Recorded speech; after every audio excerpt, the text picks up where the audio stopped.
vahoaka nambatondrazaka leo de lestazy midina an-talambe.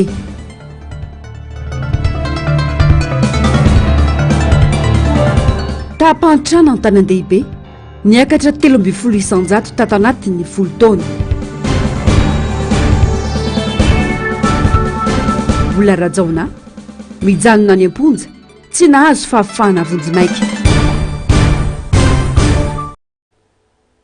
Faltafaraka aminao indray tombo kilasy tombo vavy ato anatin'izao fampahalalam-baovao izao manatitra ny araba ary manasanao tsy saraka aminay hatramin'ny farany. Pejy ny politika avy hatrany mangina ary samy mivoy ny fahitany izay ampaombony tolony anantoko politika avy amin'ny fanoerana fotoana nefa izao hamondronana ny hery ho amin'ny tanjona iray dia ny famerenana ny Madagasikara ho an'ny malagasy araka ny foto-kevim-pijoroan'ny tolona hatramin'izay. Afitra sondra be Maître Prince. Taorian'ny etsika fotsiny arana tamin'ny vondron'ireo kandida nipotra avokoa ireo vovonina samihafa nanatevin-darina sy nanamafy ny tolona ho tombontsy eo ambonin'ny firenena. Ankehitriny anefa mihamangina ireo vovonina samihafa ireo izay nijoro sy nanohitra ny tsirariny sy ny tsy ara-dalàna teto amin'ny firenena. Manohy ny fandikan-dalàna ataony kosa ankilan'izay ireo eo amin'ny fitondrana. Mila miverina miraina ny fanoerana mba tsy hanomezana vahana ireo mpitondra izay fanotsipahany vahoaka nandritry ny fifidianana. Ya nanjary nisy lasa tsy fitovik-hevitra mako zao eo amin'ny firosoana amin'ilay fanohizana an'ilay tolona satria ohatra ny ray aman-dreny ara-drazana dia manohy ny tolona amin'ny hoe tsy fanekena ny fitondrana ny vazaha ny tanisa ny fanjakana ny fitondran'olona zany tsy mizaka ny zoam-pirenena malagasy ny firenena malagasy eto ankehitriny izy dia mitolona any amin'izany satria tolona tia tanindrazana ny azy ka rehefa rano marina rehefa nyteny tamin'ny vahoakany eo mitony tolona dia tokony ilay tolona teo aloha ihany zany no toizana dia tsy fanekena ny fifidianana voka-io fifidianana io ny tsy fanekena ny ipetrahany ny olona tsy manana zoam-pirenena malagasy eo amin'ny toerana ary tsy fanekena ny fipetrahany zao fahefana izao zany zany tokony famondroran-kely. Lalan'iray anohizana ny tolona ho fanavotam-pirenena ny tolona tarihin'ireo ray aman-dreny ho ihany ity mpanao politika ity. Mila mahay mifidy izay everiny fa mendrika atao solombavam-bahoaka ny olom-pirenena tsirairay.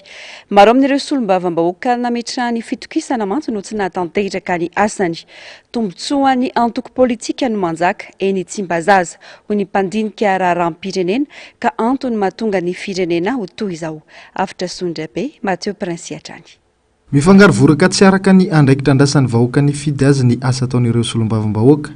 Resaka malaza ny amin'ny anteny mera-pirenena Tsimbazaza ny fanangana tanana ho fandaniana lalàna indrindra ny teti-bolam-panjakana.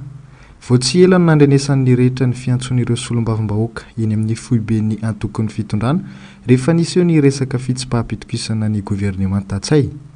Ohatra ihany koa ny fanaovan'ny solombavam-bahoaka avy amin'ny volomboasary ny samboady manoloana ny filoham-pirenena rehefa nanolotra ireo anarin'ny safidianana izay ho prime ministre. Endrika fandikan-dalàna mifehy solombavam-bahoaka ireo santiona pihetsika ireo. Lasa fitaovana politika ahafahana manao izay filan'ny antoko ny seza eto Tsimbazaza fa tsy araka ny nandrasana tamin'izy ireo. Dia raison politika any amin'ny resaka intérêt de parti zany no antony andaniana lalàna anankiray na tsy andaniana ny lalàna na anaovana résolution na itenenina tsy itenenina zany ary izay no mahatonga ny firenentsika ohatr'izao. Raha ny tokony hoe zany ny ao anatina débat parlementaire na commission parlementaire na zatra ohatr'izany dia tokony tena arahany député tena nitsakany sy andavany daholo ny asan'io gouvernement ny exécutif rehetrarehetra mihitsy dia tokony voara maso tsara fa ny eto amintsika rehefa manomboka miteny ny député zay dia tsy dia tena le fiarovana le firenena loatra indray fa karakarao zay lasa zay zany le lojika. Dia tena nisy mihitsy moa zany tsy haiko tamin'ity fitondrana ity raha tena nisy fa ny teo alolo mety tena nisy hoe tonga ny malety dia miravina le problème. Ary fanina manitsy ny mpanatanteraka amin'ny tamberina andraikitra tokony omenany vahoaka ny solombavam-bahoaka. Olana mipetraka nefa ny tsy fisian'ny masotsivana ho an'ireo mpirotsaka hofidiana. Ny olom-pirenena noho izany no mila mandray ny fipetra ahifidy izay olona tena mahavita ny asa maha-solombavam-bahoaka. Fa ny eto amintsika zany zao na le député amaky an'le fer zay ohatr' zany ny ateviny arany mampisalasala be satria ndraindray misy député tsy mahina dia mamaky teny sy manoratra ny VOCP mety tsy ananana dia izany nefa no andany lalàna zay hitondra ny firenentsika dia zay ny teneniko hoe tsy mbola misy aloha lalàna hiteny hoe raha vao tsy manana licence na maîtrise dia tsy mahazo milatsaka mbola tsisy an'izay lalàna zay fa ny masotsivana ho antsika mpifidy a dia tena tokony hifidy olona mahay tsika tia tanindrazana afaka misaina tsara afaka andinika tsara ireo mety ho volavolan-dalàna ry mety ho volavolana fampanotsoana zay atolotra eo anoloana zany a fa aleo tsy mifidy an'le olona manao kobaka mbava fotsiny manantena hoe ho amboariko ry lalàna ry tsy asan'ny député zany ho amboariko ry tsena ry ho amboariko ry fa olona afaka anana viana hoe anao cadrage zany ny fitondrana ny firenena. Akoatra ny tsy fahafezana ny asany, andrasan'ny maro ihany koa ny raharaha mafana nataona solombavambahoaka izay tsy andrenesam-peo intsony amin'izao. Isan'izany ny fanondranana tsokisoko ny harem-pirenena tany Amparafaravola sy ny vary efa simba tany Mahajanga na voatonontonona anarana solombavambahoaka volomboasary. Mitaza-potsiny ny fitsarana sy ireo tompon'andraikitra tokony andrainy andraikiny. Fa niakatra fitsarana androany indray imbola Joseph Farajaona ho toy n'ilay rara nilazana fa nitsoaka ny fonjan'ny tenany ny taona 2024 nolaviny fitsarana ihany koa ny fangatahana fahafana vonjimaika ho azy no mafisy ny mpisolovava ny mbola Rajaona nefa fa tsy mitombona io rara nenjehana ny olona arovan'io. Tadi-pavao ny Asin'Andriamalala eo amin'ny sary sy rindran-tsary ny Andry Rakotomalala. Tsy nahazo fahafahana vonjimaika ilay mpandrarah mbola Joseph Farajaona raha niakatra fitsarana androany. Toy ilay raharaha ny ampangana azy fa nitsoaka ny fonja ny tenany ny taona 2024 ity niakarany fitsarana androany ity. Amin'ny 17 Febroary ny fantatra fa iverina niakatra fitsarana indray ny tenany. Nanizingizina moa ny mpisolovava any mbola Rajaona fa tsy mitombona ny fanenjehana ny olona arovany.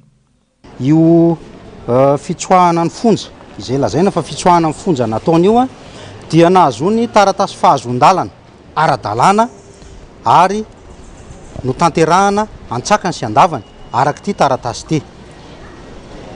Ny mahagaga dia izao rehefa efa ho tapitra ny sazin'le olona aty amin'ny taona 2024 dia nampakarina fitsarana izy lazaina fa mitsoaka amin'ny fonja tamin'ny volana Aogositra 2024. Izay mandinika dia mahatakatra hoe procédure sala amin'ny ahoana no misy an'izany fa ny olona mivoaka amin'ny fonja zany tompoko raha ohatra ka nandositra rehefa vaovao sambotra izy dia hoentina miakatra fitsarana avy hatrany. Ny olona arovako tamin'ity raharaha ity dia tao anatin'ny fonja no nalaina lazaina fa nandositra ny fonja tamin'ny volana Aogositra 2024 io. Nitondra fanazavana momba ny antony nangatahana fahafahana vonjimaika ho an'ny mbola Rajaona ihany koa ny mpisolovava azy. Effectivement nangataka fahafahana vonjimaika tsy piako eto. Ny antony io fahafahana vonjimaika izay nangatahako io dia tokony hahafahana mampiseho fa tsy mifanaraka amin'ny lalàna ilay fanenjehana ho nanao evasion, fomba fijeriko izay ka rehefa tsy ara-dalàna ilay zavatra dia tokony havoaka ny didy manome fahafahana vonjimaika an'ilay olona na dia hoe mbola ao am-ponja ihany ary izy noho ny antony hafa resaka lalàna zany no antony nangatahako an'iny fa nilavin'ny fitsarana mola izy. Miantso ireo mpahay-lalàna malagasy ijoro moa ity mpisolovava ity manoloana izao tsy rariny eto Madagasikara izao. Manao antso amin'ny mpahay-lalàna rehetra eto Madagasikara. Hatramin'ny roviana no aneketsika fa miravorana ny lalàna sahala amin'izao. Fa tsy misy mihitsy tompoko évasion, tsy misy bris de prison, na tsy misy violence, na tsy misy arrestation sahala amin'izany. Mandra-paharoviana no aneketsika hoe ny olona mahazo alalana ara-dalàna dia enjehany eto anatrehan'ny fitsarana ka ampidirina amponja. Antony telo amin'izao fotoana izao no mbola hitazomana amponja vonjimaika any mbola Joseph Rajaona taoriny 14 Febroary lasa teo no ny fanenjehana azy vaovao indray. Fanenjehana izay tsy vaovao intsony fa efa nazahoany sazy miatra an-tranomaizina 5 taona kanefa mbola izao raisina tsiraray izao indray ireo loham-piampiangana ahafahana mitazona azy any amponja. Vaovao avy any Ambatondrazaka nanao diabe ho fangatana famerenana ny herinaratra amin'ny laoniny ny vahoakana Ambatondrazaka ny maraina teo. Leonie tsy fisina herinaratra ny mponina ka nitroatra ny taky ny famerenan'izany faran'izay aingana. Tazana teny an-toerana ihany koa ny mpitandro ny filamenana raha ny fantatra ny teo anivy ny Jirama izay ny laza fa hitady vahaolana aingana. Mitatitra ny vaovao ny Rirandrianarivony MBS Ambatondrazaka.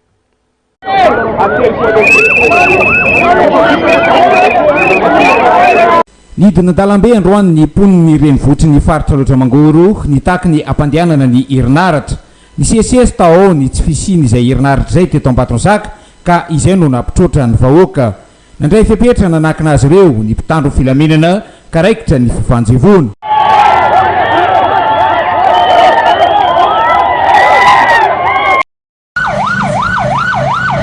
anisan'ny teny verimberina teny ambavan'ireo vahoaka ny hoe sahirana izay fa alefaony jiro tsy rarintsony ny zava-misy iananay ankehitriny angatana aloha dia tokony mba andeha ara-dalàna 24 mihitsy fa mamely tena n'olona normal n'olona raha itrosy telefony le jiro fa raha fa tsy akaiky facture tapahany le jiro dia raha fa ohatra raha akany facture ka dia fonjiro izy ka raha vao taraiky dia tapahany amizay le poteran'le olona dia na zany natao masofany an'le olona tsy atao masofa sosialim-bahoaka izy fa tsy hoe ana zany ny fitorana amin'ny raiky amby folora atoandro latsaka kely no tonga teto ambatozaka ny fiara lehibe nitondra ny soloky ny orinasa jirama rehefa tazany mpitokona izany dia niverina ny lamindamina kely ny etsika ireo nanao fitokonana ireo tiany nefa ny mampafantatra fa mandany soloky hatrany amin'ny 7 litatra isan'andro eo ny tompo fampokarana herinaratra aty Ambatondrazaka kanefa ny soloka izay tonga dia manodidina ny 3 sy 1 alina litatra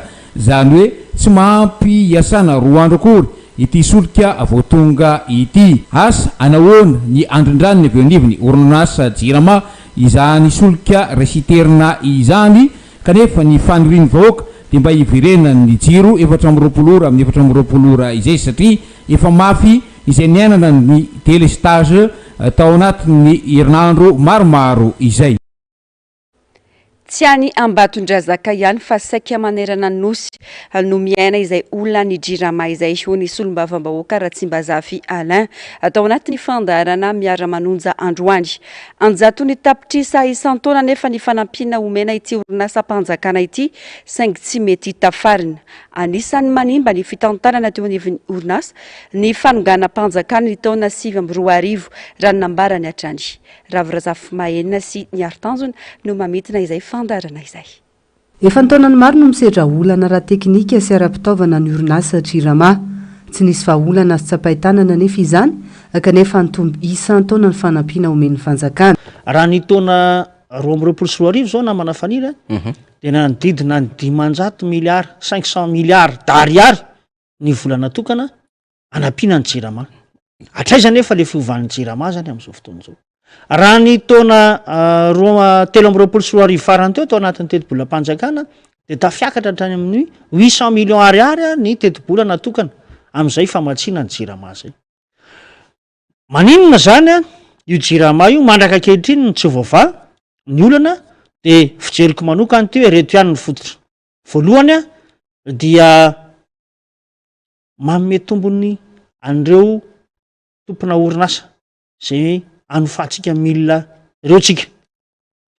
Faharoa dia tsy miasa araka ny tokony ho izy ny teknisianina malagasy fa tratra n'ilay atsotsika hoe tsindry azo lena ka ny fitondram-panjakana no mametraka an'ireo pakady hitantanana ny Jirama amin'ny alalan'ny fampitomboana hatrany izay fampanofana ny milina izay ampiasana zay ka any ka bokatrosa ny faran'ilay Jirama tsy mahavidy ny solika ary tsy mahahodina n'ilay karaha mampiasa sy ny sisa dia farahidin'ilay Jirama atsika miampy an'ilay hoe tsy fahaizana mitantana an'izay amin'ny maorinasa mpanjakana izay mihitsy satria mety misy amin'ireo atao hoe mpitondra amin'izao fotoana izao nefa mieritreritra angambany hoe aleo privatisena ny Jirama nefa dia anisan'ny fototra ny fampandrosoana ny firenena ny ananana hoe herinaratra ampy ho an'ny vahoaka izany. Ankoatra ny tsy fahaiza mitantana, anisan'ny nampitotongana ny Jirama ihany koa ny fanonganam-panjakana ny taona 2024. Vao nisy ny fanonganam-panjakana tamin'ny taona 2024 na mafaniry dia ny arahana lala ny fahampitehana maro samihafa ary ilay vola izay atao hoe miditra eo anivon'ny Jirama aza dia natao namahana ireo olana nandoava karama mampiasa mpanjakana nisy zany vanim-potoana izany. Etra andalin'izay ihany koa nefany dia nenampidiriny izao fitondram-panjakana izao satria izao fitondrana misy ankehitriny izao no nitatana tamin'ny andro ny tetezamita miditra avokoa ireo orinasa maro samihafa ary orinasa vahiny izy ireo a zay miaina ao anatin'le antsoina hoe fanofana fampanofana an'ireo fitaovana ka itsika malagasy a dia lasa manofa ny fitaovana ho an'ireny orinasa vahiny reny kanika zay vola miditra de lasa andoavana an'izay ofana masinina izay etsy an-daniny zany a dia tsy zarizary ny vokatra azo satria dia miankina am'ireo orinasa reo ihany koa zany ny mety isitrahany malagasy jiro sy rano rehefa misy ny mety hoe fahatarana amin'ny lafiny fandoavany fanjakana am'ireny ofana milina ireny a de miteraka fahavoazana sala am'izao nisy ny hoe ezaka nataon'ny fitondram-panjakana ny hoe napiditra fitaovana vaovao sy ny sisa fa any amin'ny lafim-pitantanana indray ny fahitana azy hoe letsoko am'izao fotoana izao satria toa tsy misy vokany zany vaovao ny fahasalamana kosta indray volana tapitrisany maro no mila omanina sy ananana raha manana marary mafy aka mila fitsaboana maika ireny hôpitaly HCR miankina amin'ny fisiany vola no mety avonjy aina na tsy misy izay tsy mikaikaiky amin'ny falafosany saram-pitsaboana sy ny vidim-panafody eo amin'ity olo-panjakana ity hôpitaly Panjakana ity ny akamaroany ireo manana havana marary tsaboina ao anatin'izany anisan'izany ny vadiny mika kely izay efa tsy nahatsiaro tena herinandro maro izay reny mpianakaviana iray marary ny homamiadanitsina ihany koa no mitantara ny fijaliana iaina noho ny tsy fisiany vola entina hitsabony tena onjalanarina avy manana taiziny iray volana mahery izay tsy nahatsiaro tena tao aorian'ny fandidiana azy voalohany mika kely mpitendry gitara ireo mpanakanto maro ny nahafantarana azy teo amin'ny sehitry ny zavakanto ny 12 janoary lasa teo niditra tao amin'ny hôpitaly Panjakana HCR ny tenany ary ny 20 janoary ny niatrika fandidiana voalohany favakisan'ny lalandra madinika ny natoloany mahazo azy ka mitarika izao tsy fahatsiarovantena izao vola manodidina 5 ariary isan'andro no lanin'ny fianakaviana tamin'ny fividianana fanafody sy ny fanaovana fitiliana isan-karazany tafakatra hatrany amin'ny 20 tapitrisa ariary anoany ny vola laniny nandritra izay iray volana mahery nidirana tao amin'ny HCR izay anisan'ny olana sedrain'ny fianakaviany mika kely ny fahasarotany fitadiavana amin'ny fanafody ilaina ankoatry ny fahalafosany fitsaboana manao antsoava amin'ireo malala-tanana araka izany izy ireo mafimafy ihany ilay zavatra miandry anay na ny fanafody tsisy eto toerana ny rehetrarehetra zany tena vola be daholo miandry zay efa nampahafantarin'ny dokteranay ihany zany zay zavatra zay hoe miomana ozy izy amin'ny arabola sady mbola maharitra ilay fitsaboana eo am-pelantanana nefa efa manify de manify nefa ilay zavatra mbola miandry anay tena mbola mafimafy ihany fanafodiny tena boaty anankiray fotsiny efa million nefa le izy tena be dia be ny bilan mbola andeha scanner izy mbola isy fandidiana ho atao aminy mbola be dia be zany ny zavatra miandry anay zany nefa ny eo am-pelantanana tena isaorana be dia be ho an'ireo izay nanampy ny artiste sy ny fianakaviana zany a fa nefa ny atreto zany a tena mbola tsy ampy ny eo am-pelantananay zany amin'izay fa manify dia manify a nefa le zavatra miandry anay mbola tena mafy fanirinay zany dia mba hahafahany anao an'io satria ny finiasany a dia hoe mba hahafahany manohy an'io zany ao aorianany fitsaboana azy marary maro no misy sedra olana amin'izay tsy fananana vola hiatrehana fitsaboana izay eto amin'ny HCR ity rem-pianakaviana iray ity izao latsadranomasy mitantara ny aretiny sy ny zavatra iainany kanefa mbola veziveziny hôpitaly ihany noho ny tsy fananana vola fito volana izay no iainany miaraka amin'ny mamiadan-tsinay ary mila fandidiana maika izy saingy mbola tsy afaka mirosa amin'izay noho ny tsy fananany vola izy nefa général naletan'le dokotely aty tonga dia urgent zareo nefa avezina andana makary avela tsita mihitsy atao an'izany efa tokony hoe hiditra bloky tonga dia hoe tonga dia didina za fa mamoaka zavatra tena maimbo tena fofona ary potika zavatra tsy fantatra ny eo za fa tena namandeha eo rehefa tefa tsy afaka mandeha so fa mandefa maloto efa tsy haiko tsony aiza zay nefa tsy fanavola tsisy fahafantaranareo anazy ve sady izay hoe tsy fanananareo vola zay mihitsy fahafantaranay anazy satria zay mahaveziveziny zareo dia zay mihitsy fahafantaranay anazy hoe mifidifidy olona le ato amin'ny hôpitaly miankina amin'ny fangatana fanampiana sy tolotanana sisany akamaroany marary zay zany anaovanay hoe mba mangataka fanampiana zay raha misy malala-tanana dia mba mangataka fanampiana zay fa mila mibidy zany le mararinay zay nefa ato amin'le vola tena efa tsy manana tsony na tena efa lany vola be zay na fanafody zao tato no mampividy fanafody anay dia fanafody na calmant fotsiny nomeny nefa le fanafody efa valerana ray etsy isan'andro. Samiazaka mitady ny fomba rehetra amonjena amin'ny marary ny ireo olona manana havana marary sy mila fitsabona. Vola no miteny eto, raha tsy misy ny vola dia efa mezivezena no azo. Misy aza ny marary mamony ainy noho ny tsy fampiny vola entina hitsabona. Eo amin'izay vaovao manodidina ny sosialy izay tsy ho afaka amin'ny fahantrana ny malagasy raha mbola ny fanafarana entana no mena vahana. Ireo tantsaha 800 ny mponina no tokony atosika hamokatra iodina ny toe-karena mba hisia ny tena famoronana harena hisia ny asa ho an'ny malagasy rehetra. Isany miaina izay fahantrana lalina izay ny mponina eto Antananarivo araka ny tatitry ny banky iray saam-pirenena. Avitra Sondrabe, Mathieu Princy. Tato anatin'ny 10 taona farany nitombatra amin'ny 320 ny tahampahantran'ny mponina eto Andrenivohitra araka ny tatitra ny banky iraisam-pirenena farany teo. Mbola teo amin'ny 270 io taha io tamin'ny taona 2024 ny azakazaka izany hatramin'ny taona 2022. Tao anatin'ny fotoana ny ainana ny voka-dratsy ny fanonganam-panjakana ny 2024. Ny tsy fahafahana namorona harena miteraka asa no loharan'ny fahantrana. Mionona amin'ny varotra madinidinika ireo mponina mihevitra fa ahita fiainana tsaratsara kokoa aty Antananarivo. Raha maninga nefa tsika eto Antananarivo dia ny tena betsaka eto dia mpivarotra. Izany hoe tsy tena hoe misy harena miforona zany fa harena noforon'olona no amidinao rehefa avy eo. Dia matoa zany misy olona mahazo vola dia misy olona ihany koa mandany vola dia mitikodina eo fotsiny le toe-karena fa tsy misy harena miforona.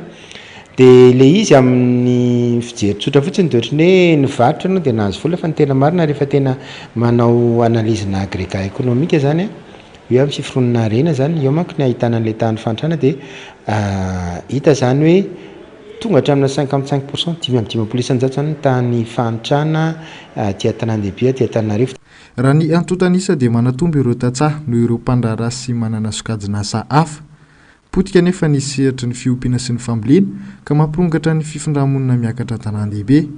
Ny famolavolana politika mifanaraka amin'ireo maro anisy ireo no tokony hifantohan'ny fitondram-panjakana. Zany hoe tokony ao atao priorité mihitsy zany ny fampandrosoana ny ambanivohitra amin'ny alalan'ny famokarana, ny fanodinana, ny aty amin'ny ville amin'izay rehefa avy eo mety hoe manjifa amin'izay. Mety hoe misy ny service isan-karazany izay ilain'ny firenena fa raha ohatra zany ka hoe andeha hamokatra ny ville foana no ho ampitombotsika dia ny zavatra mety hitranga dia raha ohatra ka tsisy fambolena, tsisy famokarana manodidina ny ville io dia ino moa zavatra ataontsika? Lasa manafatra entana avy any ivelany tsika ho jifain'le tanàna zany, le Tanandehibe zany lasa manafatra vary zao tsika. Manafatra menaka tsika, manafaka siramamy satria nahoana? Satria tsy ampy le famokarana ny ambanivohitra dia me mahantra foana le firenena. Ary izay le stratégie amin'ny fanjakana hoe manafatra zay rehefa tsisy izay no mbola mampahantra antsika amin'izao fotoana izao. Fa raha ny tena marina zany ny besoin dia tokony mitarika production. Azo atao ny manome fahefana fian'ny faritra araka ny efadradradradrain'ny mpitondra. Amin'izay fotoana izay dia ireo faritra ihany no mamelona sy mitady ny fampandrosoana ho an'ny mponina ao aminy fa tsy voatery miandra ny fanjakana foibe intsony. Vaovao naoraka tao anaty tambazotra antserasera ny fisiana biby hafahafa mandripaka biby fiompy mbola tsy nisy nahita nefa ny tena endriny sy ny mombamomba io biby hafahafa io. Raha ny vaovao toerana maro eto Andrenivohitra hatrany amin'ny faritra ny voalaza fa misy azy. Nitondra fanazavana androany ny mpitsabo biby nanaovany Asina Andriamalala sy Andry Rakotomalala fanady adina.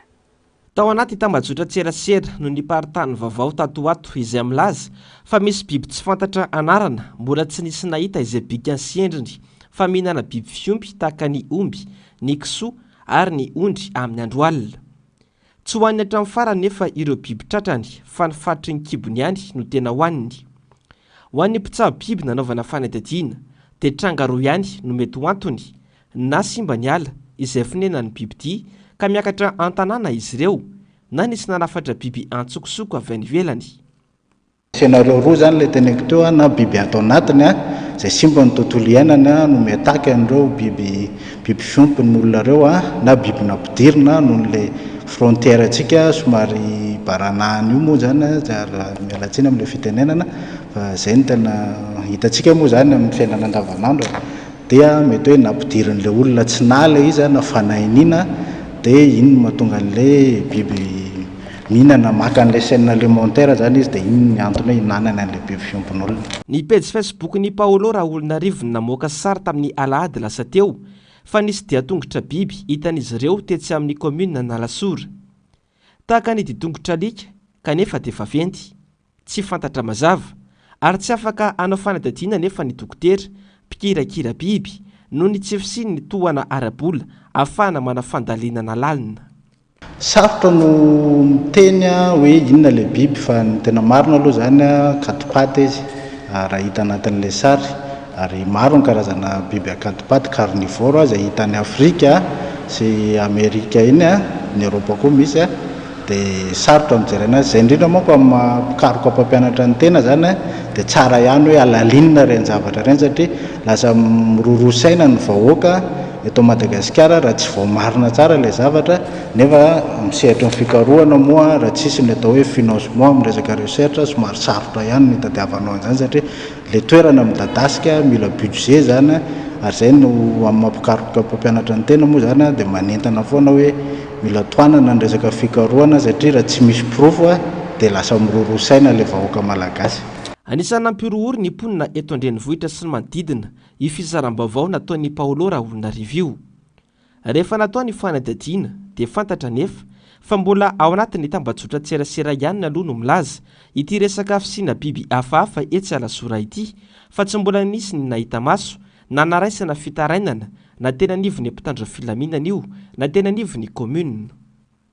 Ny fampiresaka tamin'ireo mpitandro filaminana atao anatin'ny commune nanontany mahakasika na misy na tsy misy ny fitarainana voaray na fanamariana ihany koa eo anivon'ny mpitandro filaminana fa hatreto dia mbola mijanona anaty tambajotra serasera ny vaovao sy ny fanehoan-kevitra maro samihafa. Eto zany dia miantso ny mponina Lasora rehetra mba hotony mba hitatitra izay vaovao mahakasika ny zavatra hita eny amin'ny fiarahamonina eny mba andeha aty amin'ny tandro filaminana zany mba ahafahana mahazo ny vaovao marim-potitra satria ny mpitandro filaminana dia miezaka moa zany midina sy manao fisafona isan-kalina mbola tsy nisy ny zavatra atao hoe hitan'izy ireo mahakasika an'izy iny. Ny zava-misy mantsy akoatran'iny misy ny ao anaty tambajotra serasera mponina Lasora ohatra milaza ny resaka hoe fisina lolo any amin'ny fianarana maro samihafa izay resabe fotsiny ao anatiny fa rehefa mifampiresaka amin'ny tompona ndraikitra ianao tsy misy an'izany akory any. Zay ny antony tenenako hoe aleo mba vaovao marim-potitra tsara no ifampizarantsika rehetra. Ireo biby fiompony tela sebatra ity biby tsy fantapotitra ity noho izany dia tsy azo atao ny mihinana ireny fatim-biby sisa tavela tsy nohanina ireny hoy ny mpitsabo satria mety amindra amin'ny olombelona ny mikroba na ny rarakivin'ilay biby izay namono azy. Dia ny tena zava-doza zany amin'ny indrindra fa ohatra hoe biby ampidiriny eto Madagasikara ilay izy dia tena hoe eo aloha hoe maka an'izay chaîne alimentaire zay izy hoe raha biby sauvage zany dia hoe inona ny sakafony fa ny tena zava-doza dia ny rentina entin'ireny biby ireny ka maro ny karazany so ihany moa tsika aloha fa ilona dia mbola tsy tafiditra eto amintsika ny aretina maro any Afrika trypanosome reny maladie de sommeil moa fiantsoana azy be da be zany Afrika fa plus zany tsika ny risque zany dia ny fampidirana biby exotique dia mitondra aretina ary eo aretina io mety aretina mbola tsisy eto Madagasikara ka miteraka zavatra hafa ka zay zany ny tanàna n'olona izay biby re tompoko ka hoe hita hoe voamarina fa voakaikitra io biby io dia aleo tsy hohanina aloha fa tonga dia alevina na miantso an'izay tompona ndraikitra eo an-tanàna dia alevina le biby fa tsy hoe tsy ho voatery hohanina ny atokantrano. Tsy vao izao nisy tranga tahaka izao teto Madagasikara. Efa niseho izany tamin'ny taona 90 ny taona 2000 ary matetika rehefa mafana ny toetra raha-pirenena ny mandeha ny resabe tahaka izao indrindra fa ny fisiana biby mandehandeha amin'ny alina. Entana araka izany ny rehetra mba ho tony sy hitandrina mba hizara vaovao marim-potitra azahoan'ireo manam-pahefana isatsikajiny mandray andraikitra tandrefy azy. Manana ny toerany amin'ny famolavolana ny maha-olona ny zava-mitranga rehetra anaty tambazotra antserasera mety hamaritra ny toetra sy ny fomba fisainana indrindra manoloana ireo trangan-javatra mihiba mifanesy tanatin'ny fotoana maritra azo heverina ho antony fampitrahana mahazo ny tanora ihany koa ny fahitana ireo tranga mampivarahontsana matetika hoy ny mpay fiarahamonina avitra Sondrabe Mathieu Princy. Miparitaka amin'ireo fantsona fampitam-baovao toy ny gazety, ny fahitalavitra ary indrindra any amin'ny tambazotra tserasera Facebook, ny sary na tranga mampivarahontsana samihafa. Herinandro maromaro teo izay no tena nitombo ny resaka fanolanana fa amin'olona feno habibiana ny loza samihafa any anelakelan-trano rehetrany. Toetra ny zanak'olombelona ihany koa nefa ny manampitrotraka amin'ny fanaparitahana ny tranga manaitra sy mampangoritsina toy ireny. Sehatra iray mbola tsy voafeka nefa aingam-piasa ny tambazotra Facebook. Misy fiantraikany amin'ny toe-tsaina sy ny fomba fijerin'ny olona ny tranga toy ireny ary heverina ho antony mahatonga ny trangam-piarahamonina samihafa. Mety possible hoe mitarika fomba fijery ratsy négatif mihiba zany ao amin'ny olona rehefa mijery zavatra ratsy foana matetika sy izay fiantraikan'izay rehetrarehetra ny amin'ny fomba fisainana, amin'ny fomba fijery mety andona ny resaka estime de soi, mety andona ny resaka hoe motivation amin'ny fiainana. Manahirana zany somary misy amin'le algorithme sy ny sisa amin'ny Facebook indraindray izay zavatra tianao jerena na ny olona tianao jerena no miseho azy no le rindran-damina izay ataon'zareo. Dia matetika nefa ny olona anankiray matetika rehefa zavatra zavatra mihibana zavatra ohatr'izany foana nataony dia rehefa iny mihitsy lasa ohatran'ny hoe ligne éditoriale zany. Tsy voafehy kanefa saropada ny fiantraikan'ny fampiasana ny tambazotra tserasera samihafa. Mety ho lalipaka ka nefa ny olona iray ny fahitana tranga miverimberina. Efa tafiditra anatiny andavanandro ny malagasy indrindra ho an'ny antanàn-dehibe raha teo ny fampiasana ny fantsona fisitrahanam-baovao amin'ny alalan'ny tambazotra ka atahorana amorona fomba vaovao ho an'ny solofany rina. Za so mahita fa ohatran'ny lasa tsy dia tena lalipaka ny olona zao ohatra maninitra izy ohatra hoe mirongatra ny herisetra dia mety azonao atao no mijery hoe maherisetra ny olona satria mijery zavatra maherisetra foana. Raha ohatra ka fitafitaka sy laingalainga foana ny hitanao anaty Facebook satria inona moa zany ny hitanao ao zao matetika ohatra hoe raha bizina zao no mandeha dia manao izay fomba rehetra ty zavatra ty tsara mihitsy ty ohatrohatran'izao dia efa izay mihitsy le tanjona. Na tsy ohatr'izay ary le tena zava-misy zany hoe mamitaka zany zavatra any dia mazava ohatsy fa le génération rehetrarehetra sy izay rehetra miainao anatiny iny dia voafitaka dia zatra voafitaka dia na hoe na hoaingana misy fitenin'ny mpanoratra anankiray izay hoe tsy maintsy ratsy mitandrina dia hitovy amin'le mpanao ratsy foana ianao rehefa ohatra ka mandeha ny fotoana. Ok. Ady iray mbola sarotra fehezina ho an'ireo mpampiasa ny tambazotra samihafa ny sary sy ireo horonan-tsary mamofady ny herisetra samihafa ihany koa. Ankilany, andrenesana fitarainana maro ihany koa ny Facebook izay lasa sehatra anjakan'ny fisolokiana sy ny herisetra amin'ny endriny maro hafa ihany koa. Vaovao ny tontolo iainana ny sesy ny ahitany sy ny tondra-drano eto Madagasikara raha mbola tsy mihetsika amin'ny fanamafisana ny ala voajanahary isika malagasy hoy ny Alliance Savoir Gasy. Tsy ampy amenona ny banga ny fambolekazo io azakazahany fanjakana. Matsapy ity firaisamonim-pirenena ity fa tsy ampy ny fanatanterahany fanjakana ireo vinanasa atolony. Tokony isy praiministra lefitra isana manokana ny tontolo iainana raha tia hanarina izany isika hoy ny AVG kanefa ahotra faingo sivy isanjato ny teti-bola-panjakana ihany no atokany fanjakana ho an'ny tontolo iainana. Asina Andria Malala sy Andry Rakotomalala.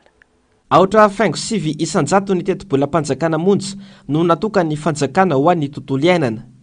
Tsy magaga raha potika ny tontolo iainana eto amintsika, ny fiovaovana eto an-toerana sy maneran-tany efa tsy lazaina intsony.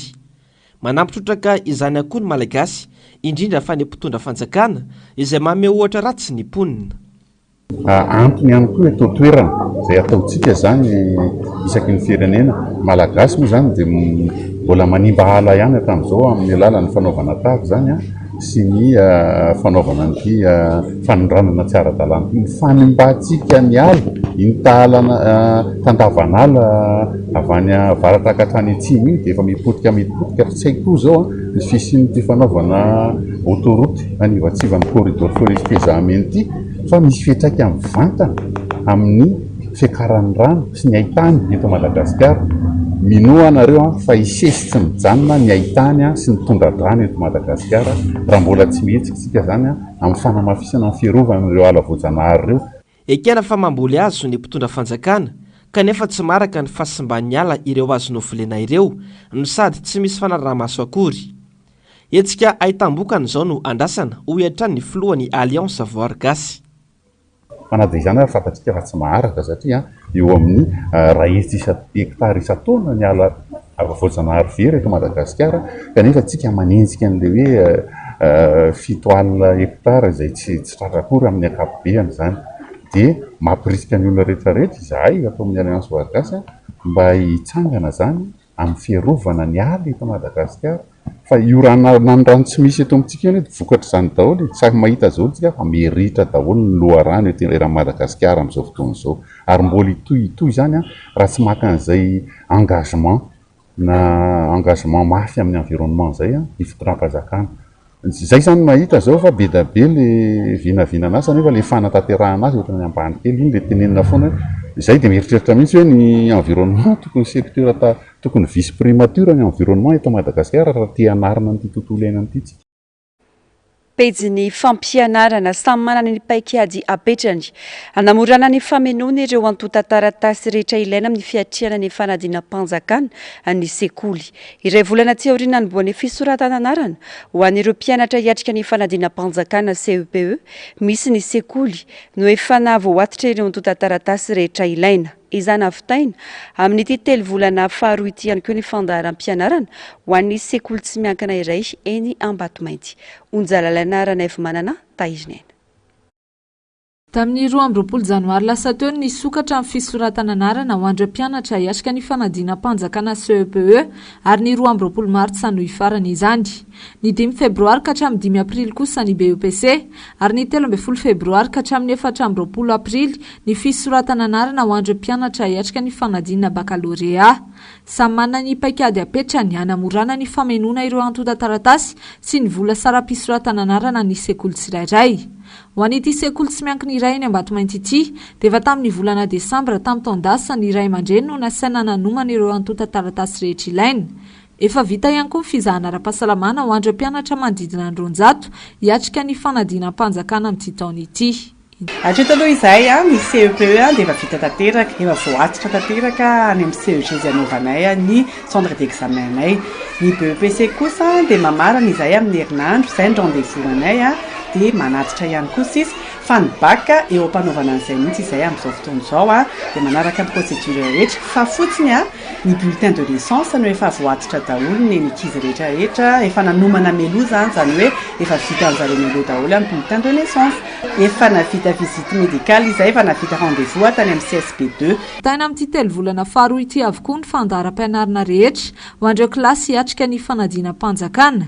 Miditra avy hatrany amin'ny fanaovana fanadinana andrana sy ny fizarana ireo laza adina heverina fa hitranga amin'ny fanadinana ny mpianatra mandritra ny 3 volana fahatelo. Na ny ankizy hiatrika examen na dia le mameno an'iny taratasy iny dia efa ao anatin'izany ny ilaina zany tsy maintsy hanomanana ny ankizy na ny saina na ny fianarana koa moa zany dia tena hoe efa vonona izy rehefa tonga ny fotoana anaovana fanadinana. Sarotra aloha mandainga amin'izao fotoana izao aloha 2e trimestre tsika mbola somary misy mivarombariana kely amin'ny classe d'examen fa efa amin'izao fotoana izao zay dia efa manomana mitady zavatra fandray hoe atao ahoana indray zany hijerevana an'ireto ankizy reto satria ny ankizy amin'izao tena hita hoe varombariana, tena somary variana be da be ny olana mety hoe misy mitrangana ampiany tokantrano ihany na misy zavatra mahazo anazy misy mahavariana anazy fa rehefa tonga ty ampianarana dia miezaka izay mpampianatra mampianatra azy ireo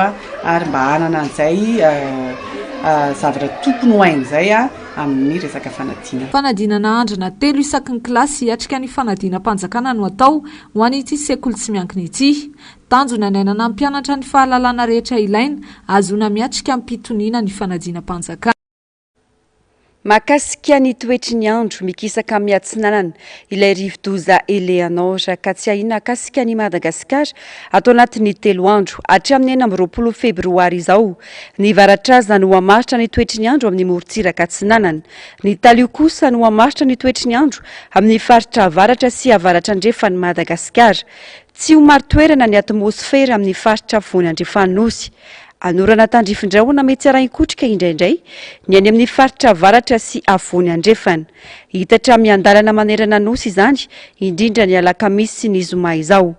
Hitoetra hatrany ny oram-pahavaratra ny afovoany andrefana, avaratra andrefana ary avaratra Madagasikara makany amin'ny farany herinandro. Iverina ho maina ny faritra hafa amin'ny farany herinandro. Tsy hisy fiovana misongadina ny maripana asaka manerana ny nosy manodidina ny 420 sy 17 degré Celsius ny maripana ny maraina ary eo anelanela ny 5 hatramin'ny 17 degré Celsius kosa ny tolakandro.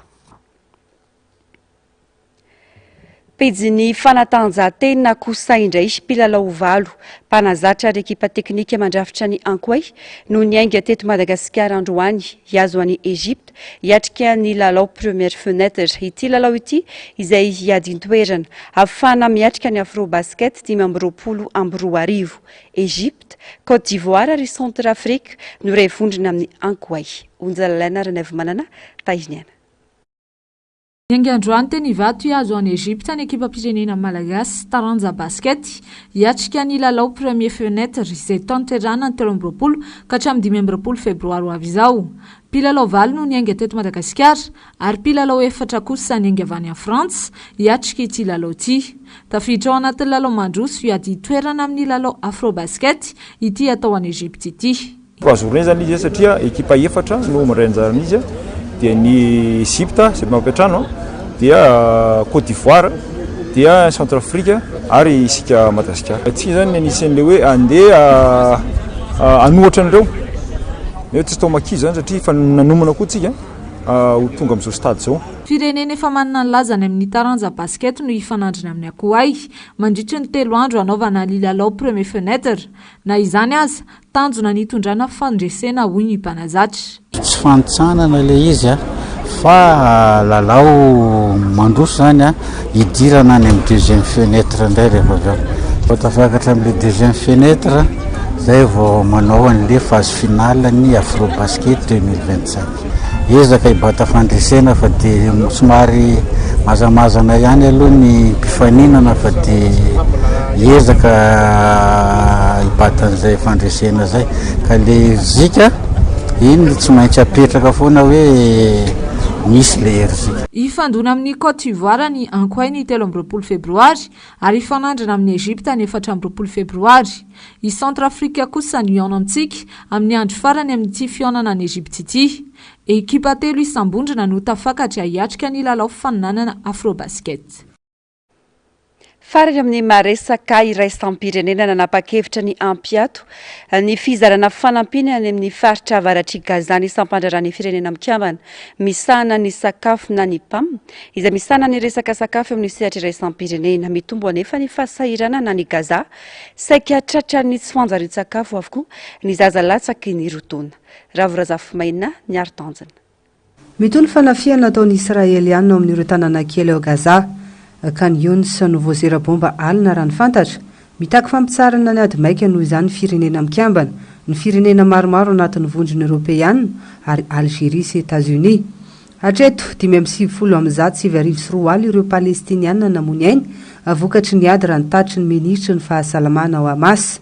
Nandray fanapa-kevitra vonjy maika ny sampandrarany firenena mikambana misahana ny sakafo na ny PAM dia ny fampiatona ny fandefasana fanampinana toerana. Fanampina izay efa nampiatona 3 herinandro lasa izay ary niverina ny alahady teo. Nisy nanafika nefa ireo fiarabe nitondra fanampina, nisy ihany koa ny voativitra. Etsy ankilany tsy mitsahatra mitatra maratra ny sampandrarany fikambanana misahana ny fahasalamana na ny OMS izay nitondra marary mafy 230 atao anatin'ny iray andro. Nivadika eo fobe toerana miaramila Israeliana ka tsy afaka misokatra intsony ny hopitaly ao Nasser izay nakany ireo marary ireo.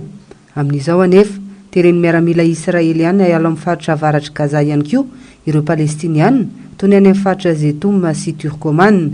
Andrasana koa etsy ankilany ny fanapa-kevitra ireo firenendehibe amin'ny fitadiavana maromaritra iraisana ampitsarana ny ady.